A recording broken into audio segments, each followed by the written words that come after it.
30 seconds in, you're picking up your phone. Your brain has just gotten used to something that real life can't really compete with. Most of us didn't even realize it was happening. Any sort of stimulation was kind of rare. And if you just take 10 seconds and pick up your phone and open any social media app, you'll see exactly what I mean. It doesn't mean the same thing that it did back then. Suddenly it's 3 hours past your bedtime and you have no idea how. So what can we do?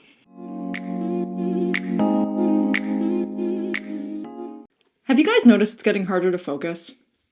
Like, not just on the shitty things, not just on the boring things, but even on the things that you actually like. Like, you'll sit down to watch something, you'll sit down to read something, you'll sit down with some sort of other goal in mind that you actually enjoy, and without even thinking, 30 seconds in, you're picking up your phone and you're checking it. And you find yourself doing this over and over and over again throughout the course of whatever you're trying to do. And the silly thing is, you don't even really know why. It's not that you're lazy, and it's not that you lack discipline. Your brain has just gotten used to something that real life can't really compete with. And the scary thing is, this has been such a gradual change that most of us didn't even realize it was happening. We live in a constant state of stimulation.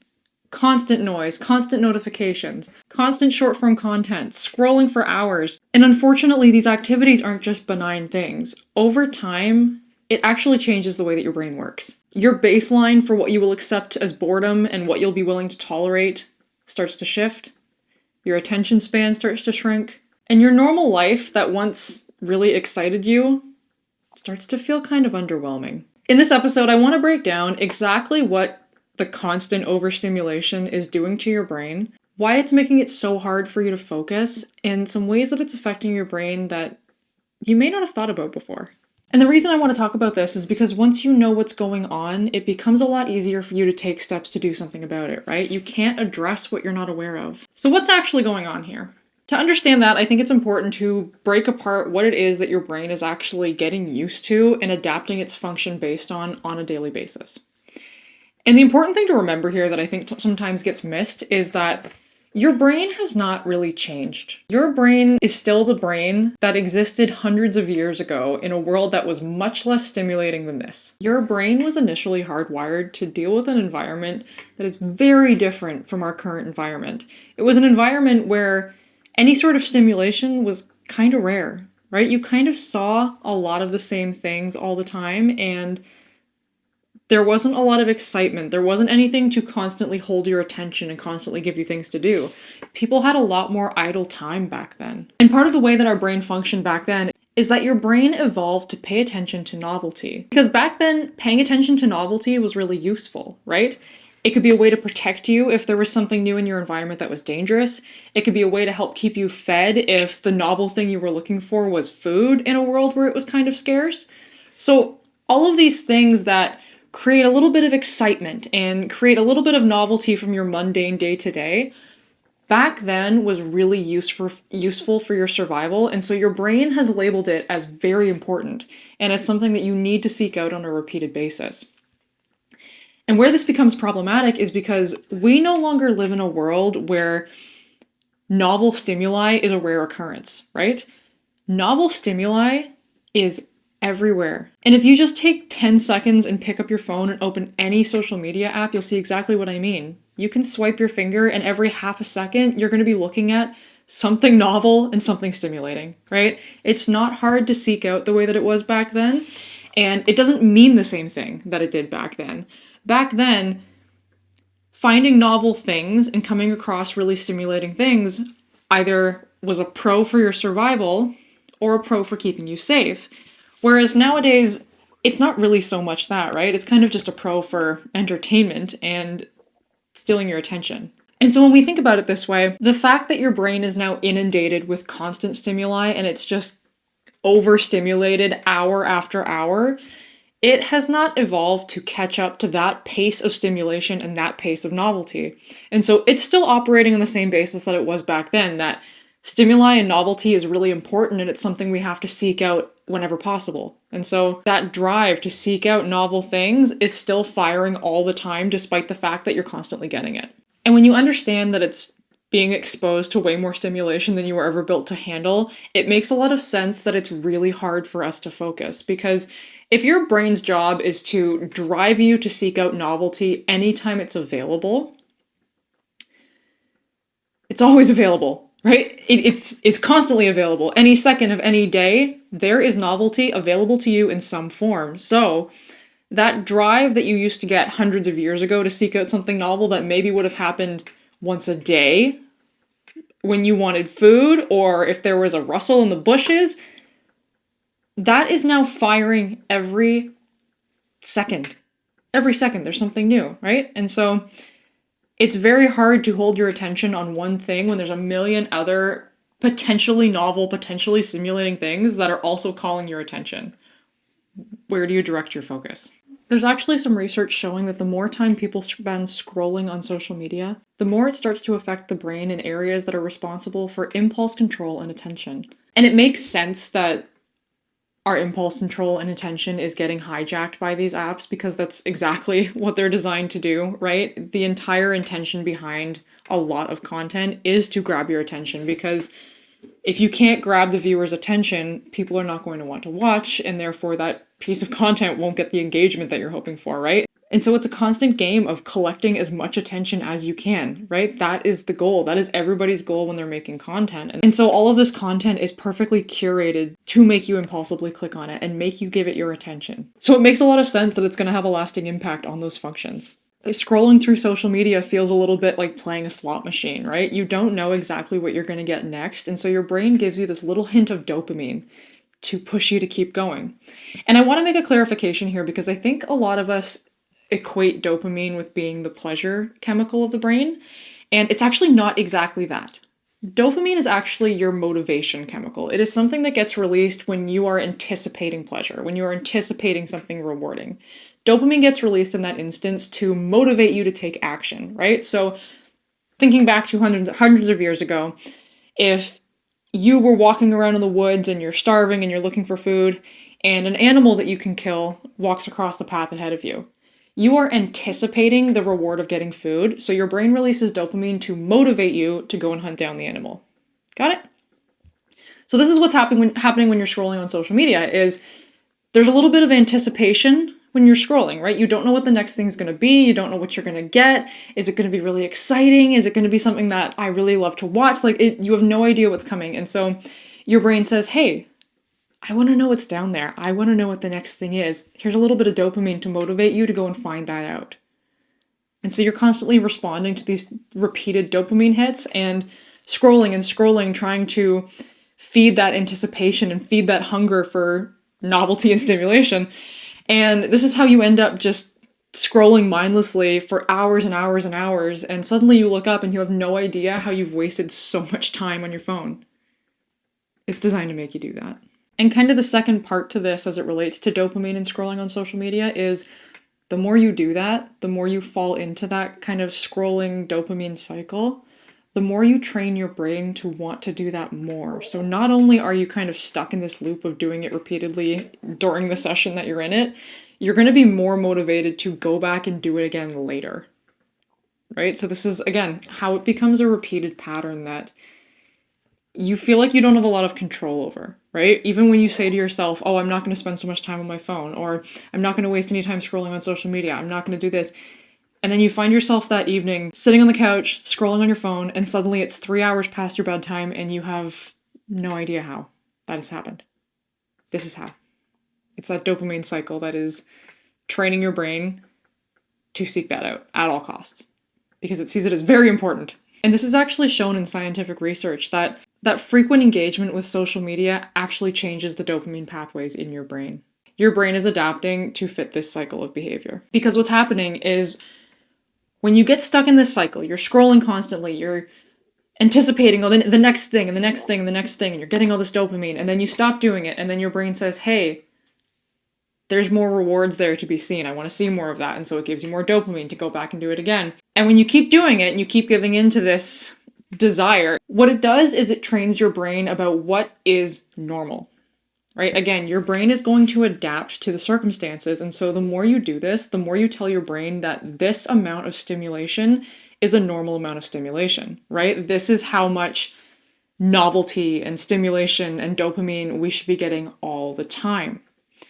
And so that becomes your baseline. Now, it's no longer the hit that it was the first time around. It's kind of like building a tolerance with like drugs or alcohol. You know, the more you do it, the more it's going to take for you to achieve the same high that you had the first time around, because your brain has adapted to those particular chemicals and neurotransmitters and things. And so you can give it what it had before and you're not going to get the same effect. And so you're going to be trying to chase that effect with more and more and more. And that's how you get into this kind of repeated cycle. Same thing applies here, okay? The same thing applies here. Your brain is going to slowly adapt to the level of stimulation. It's going to expect that. So in order to get the high that you initially got, you're going to have to do it more, or you're going to have to engage in more novel stimuli, right? So this keeps going. And now what's happened is that because this is now your baseline, right? This is not a high anymore like it was when you first started. This is just your baseline. This is just good enough, right? This is not top of the mountain incredible anymore. It's just good enough. And what happens when this becomes good enough is everything below that is now bad, right? Everything below that is now boring. Everything below that is now not stimulating enough. And so when you try to engage with things that are less stimulating than scrolling on social media, which is a lot of fucking things, it's most of your life, right? There are not a lot of things that are going to live up to that level of stimulation. When you go and engage in these things, now they're boring, right? Now they're kind of gray. Now they don't really excite you or bring you the same amount of joy that they did before. And so they're not going to hold your attention. They're not going to keep you engaged. They're not going to motivate you to keep doing the thing because they're not as stimulating. And so this is how you also get into that cycle of spending so much time on social media and so much time consuming this hyper stimulating, hyper novel content that your life just kind of loses the luster that it had before. You just don't take as much joy in your day-to-day activities. And so despite the fact that there's a part of you that may want to do these things, you find it very hard to have the motivation, and you find it very hard to actually hold your focus on them when you're engaged in them. Because your brain is constantly saying, hey, there's something more exciting over there. Go check it out, right? There's constantly something more exciting than what you're currently doing. And so you're constantly going to be shifting your focus all over the place, trying to quench that need for novelty. Reading a book does not bring you a dopamine hit every 3 seconds. Working on a new skill doesn't give you a dopamine hit every 3 seconds. Even watching long-form content like this doesn't give you a dopamine hit every 3 seconds, right? Going for a walk without any headphones or anything, not going to bring you a hit of dopamine every 3 seconds. It just can't possibly live up to the stimulation and novelty bar that social media has set. So what can we do, right? What can we do? Because I think a lot of this can sound kind of hopeless, because we live in a world where being online and being engaged in social media and all of these things is kind of a necessity in order to stay connected with the people in our lives, in order to communicate regularly. Like, there is so much of our external world now that almost forces you to engage with these things whether you want to or not. And so it may feel a little bit hopeless, right? Like, I'm obviously not going to delete all of my social media apps and throw away my cell phone. So what do I do about this? There are some things that we can do, right? You don't have to be stuck in this dopamine novelty stimulation cycle forever, and you don't have to be in this gray existence in your life where you don't take joy in anything that's not hyper stimulating. Okay? So the first thing I want you to do is, if you are going to engage with social media, I want you to wait at least 20 to 30 minutes before you do that. Longer, ideally, but start there and work your way up. I think a lot of us have that habit of waking up in the morning and immediately grabbing our phone and scrolling on social media and checking the news and doing all of these things and kind of letting the entire world into our brain first thing in the morning. And the reason that I don't want you to do this is because it sets your day on a very bad tone in terms of your dopamine. And it's very difficult for you to recover from. An explanation of this that I love, and I think honestly I may have referenced in another episode at some point, is the explanation that I heard Dr. Alok Kanogia give on the Mel Robbins podcast. He talks about the amount of dopamine you have and how engaging in these habits is affecting your dopamine, and he compares it to squeezing a lemon. And so the way that he explains this is that when you wake up first thing in the morning, you have a set amount of dopamine in your brain available to you for that day. And he wants you to think of that amount of dopamine as the juice inside a lemon. And so every time you do something during your day, it's the equivalent of squeezing that lemon a little bit and getting a little bit of the juice out of it. And once you've squeezed all that juice out, your dopamine is pretty much gone, right? You lack any motivation to do anything else because there's no dopamine left to create that motivated feeling. So, tasks that are not hyperstimulating, right? Maybe writing an email, maybe finishing a task for work, maybe reading a book, maybe going for a walk, maybe doing a meditation. They are the equivalent of you lightly squeezing that lemon and getting a couple drops out. Okay? And if you keep going at that pace and you keep doing those kinds of things, very easy to maintain dopamine or maintain motivation throughout your day. And then he explains that you waking up first thing in the morning and engaging with something hyper stimulating right off the bat is the equivalent of taking that lemon and giving it a really hard squeeze. Like giving it everything you got and you're draining the majority of the juice in it. So you're plowing through most of your dopamine stores first thing in the morning. So why can this be so detrimental? Because when you do that first thing in the morning and you squeeze that lemon and you get rid of most of that juice, there's very little left for the rest of your day. So when you need motivation, when you need that juice to go to work and do your tasks and write that email and pick up the kids and do all these things, there's not a whole lot left. Right? There really isn't much left for your brain to give you, so you're not going to feel as motivated and you're not going to feel the same amount of reward and enjoyment and fulfillment by finishing these tasks. They're not going to feel as good as they would have if you hadn't done that first thing in the morning. So I'm not saying don't do it, right? I'm not saying you have to cut this out of your life because I realize that's a very big ask. That's a very hard thing to cut that like doom scrolling behavior out of your life completely. We all do it to some extent. If you're going to do it, just delay it for a little bit. Give yourself more of that juice to work through the rest of your day. The second thing I want you to do to try and help combat this is if you are going to engage in social media consumption, try to limit your task switching. Try to limit the amount of times that you're switching between apps. Try and slow down the speed in which you're scrolling through your feed. Force yourself to sit with a thing for just a little bit longer. Even if it's a couple seconds more than you would have before, every little bit is going to help because you're essentially training your brain in the opposite direction than you were before. You're forcing it to sit in that uncomfortable, bored kind of feeling. And the more that it does that, the more that it adapts to be okay with that feeling and the less uncomfortable it's going to be. So this is one of those things that you can start very small, get comfortable with it, do a little bit more, get comfortable with that, and just kind of work your way up, right? You don't have to completely throw the scrolling away. We're essentially just retraining our brain to tolerate lower levels of stimulation without being so uncomfortable.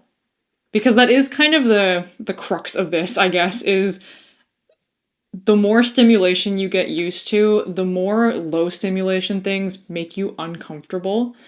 And we don't like discomfort, right? Our actions are very much guided by wanting to avoid discomfort, more so than seeking out pleasure, right? More so than wanting to feel good things, we really don't want to feel bad things. And when you don't have a tolerance for any low stimulation situations, it feels like a very bad thing. Which brings me to the third thing that I want you to do is create intentional small pockets of boredom. And so this kind of runs along a similar vein, is create situations where you have to sit with that bored feeling because it's going to retrain your brain to be okay with it, which will make it a lot easier to do less stimulating tasks without them feeling so uncomfortable, right? They'll actually start to feel enjoyable and fulfilling again because your brain's not expecting something exponentially more crazy than what you're doing. So this can be really easy to do, right? You can start out with small things like if you are standing in line at a grocery store, maybe don't pull out your phone.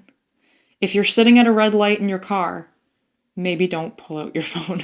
If you're sitting on the couch trying to figure out what to do for the evening, maybe sit there for 5 minutes first and just don't do anything.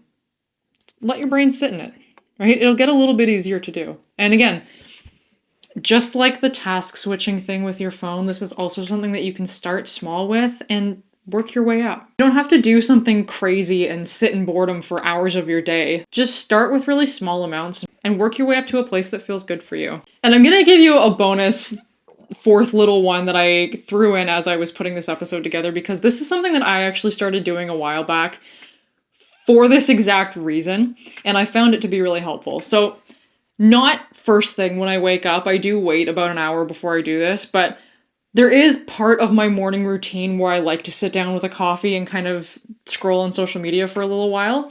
And I found that even doing that far after waking up, it was really taking away a lot of my motivation for other things later on in my day, and I could feel that it was having an impact on the way that I was able to show up afterwards. And so I decided to try something. Instead of getting rid of this habit completely, what I did instead was I switched from short form content to long form. So instead of watching 30 reels, I'd watch a half-hour YouTube video, right? Like, instead of doing many small, novel, stimulating things back to back to back, I would just pick one thing and listen to that instead. So I still get to engage with social media. I still get to get a little bit of that dopamine hit, not in the same way though, right? And the nice thing about it, I actually usually got to learn something in the process, because people get to have much more detailed, nuanced conversations during long form content. So I got more out of it too. So it was kind of a win-win. So if you're someone who maybe has scrolling on social media as a part of their routine, and part of what's hanging you up about getting rid of that habit is you don't really have something to fill that space with, and it is kind of a nice add-in to whatever you're doing, whether it's your morning routine or your evening routine or whatever it is, maybe something you're doing on your lunch break. Like, if it's just, it provides some benefit to you by being part of your routine, this is something you can do to just swap it out. So you're still kind of doing the same thing, but it allows you to do it in a way that's not going to beat up your attention span and your impulse control. So you don't need to completely eliminate social media. It's not a realistic thing for me to even suggest to you. Obviously not. Really, all you need to do is just try to lower that flood of stimulation, right? Just take some small intentional steps to tone it down a little bit and take away some of the stimuli that's constantly hitting your brain. You'll notice that after repeated time of you doing this, your ability to focus is going to start to come back. It's going to feel a lot easier for you to sit in tasks for longer periods of time. It's going to bring you more joy and fulfillment.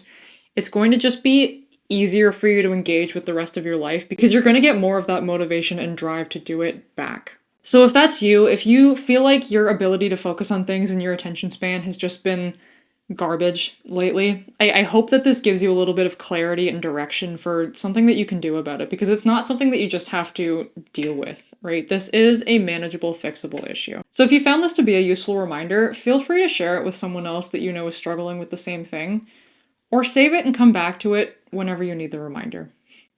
I'll see you in the next episode.